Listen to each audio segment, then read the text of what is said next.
Tackling today's issues that impact Colorado's tomorrow. This is Colorado 2031 with Ron Zappolo. Hi, and welcome to Colorado 2031. Thrilled today to be honoring mothers on this Mother's Day. And we have a special panel of mothers we will be talking with. But before we get started, let's take a look at what it means to be a mother in America in 2008. Now, the role of women in America is constantly expanding. The days when women were expected to choose children over a career are long gone. Today's supermothers do it all. Kelly Ripa defines the new American ideal, balancing a healthy marriage, 2 TV shows, and 3 young children. And there's Hillary Clinton, making her campaign for the White House a family affair. And here in Colorado, we've got our own high-powered mothers doing more than their mothers ever dreamed of. Now, I am here with 3 local mothers on a mission to make a difference in their lives and their community. We start by introducing Iva Bowers. She was named Colorado's Mother of the Year in March. Bowers is a breast cancer survivor, mother of 3, and founder of the Healing Gallery Ministry. She's been helping young mothers and at-risk families across Colorado for 14 years by collecting clothes, furniture, and other necessities. She's originally from Panama and moved to the U.S. in 1979. She now lives in Colorado Springs with her husband, a retired Army serviceman. Heather Coogan is best known as the chief of the Littleton Police Department. Now, when she started police work 3 decades ago, she was one of just 3 women in the Denver Police Department. We got to talk about that. She worked night shifts, patrolling some of Denver's most dangerous neighborhoods to spend more time with her 2 daughters.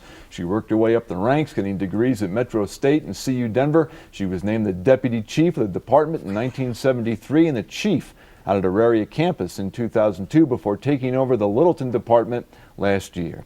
And Denver Bronco fans may know Karen Foxworth for her famous son, but she is also a successful businesswoman in her own right and crusader in the fight against cancer. Karen and her husband, Lorenzo, moved from Baltimore to Denver when their son, Dominique Foxworth, got drafted to play in the defensive secondary for the Broncos. Besides being a tireless cheerleader for her son, Karen is a managing partner in a company that presents learning seminars and a board member of the Why Me National Breast Cancer Organization. We welcome all 3 of you to the stage. Happy Mother's Day, and it is so nice to meet all 3 of you. Thank you. Thank you. Tremendous resumes.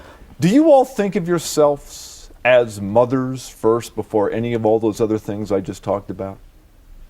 It depends on which day it is. Which day it is? That was good. Yes, definitely. And how busy you are and what's going on. That's right. How are you 3 different mothers than what your mothers were a generation or 2 ago? I'm not sure how different I am. My mom, I was born in New York City. My mom was a nurse at Harlem Hospital, and she worked part-time, and I went to school right across the street. So I kind of saw her as someone who worked part-time, came to school, volunteered, cooked dinner. I kind of saw her as someone who really took on all the roles and pretty powerful. Kind of a role model for you? I thought so. Did you did you have similar types of stories where your mothers were somebody you could look up to and admire and see how they handled themselves? Well, I could look up to my mother because my mother did not work, because back in the 50s and 60s, very few all did. parents did not work. So the difference in between us is that I worked and volunteered and did everything with my children, and my parents did too. But she was more a stay-home mom and took care of the kids when we came home. So that's the difference. Heather, what was your mother like?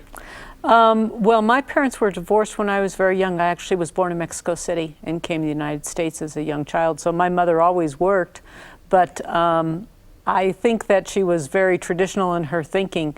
And when I told her that I was going to go into police work, she kept saying, well, you're not going to do this forever, are you, right? This is a fling, right? Yeah. Why? And she could never understand why. She kept saying, well, when are you going to get another job or get married? Or, sure. Yeah. It just didn't make any sense to her. She came from a very traditional background, and there were no policing in the women in policing in the early 70s. That's true. Yeah, So, that, and you must have seen a lot of discrimination. A woman in the police force in the 70s. Yes. I can imagine what kind of things you had to deal with.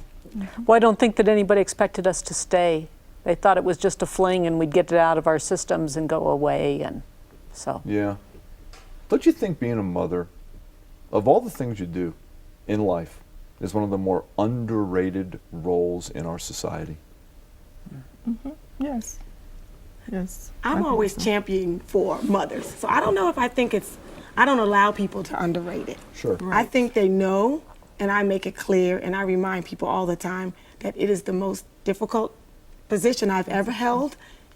I'm the most versatile, and if they paid me, we all know that we would make millions lot of of more money. dollars. Sure. So I don't allow people to underrate it. I let them know, and they know. I remind them constantly, especially the kids. Yeah, Yes. And I also agree. think it's the most rewarding it is, Right. isn't it? of everything that you ever do. But I think it's exciting that young women are having babies.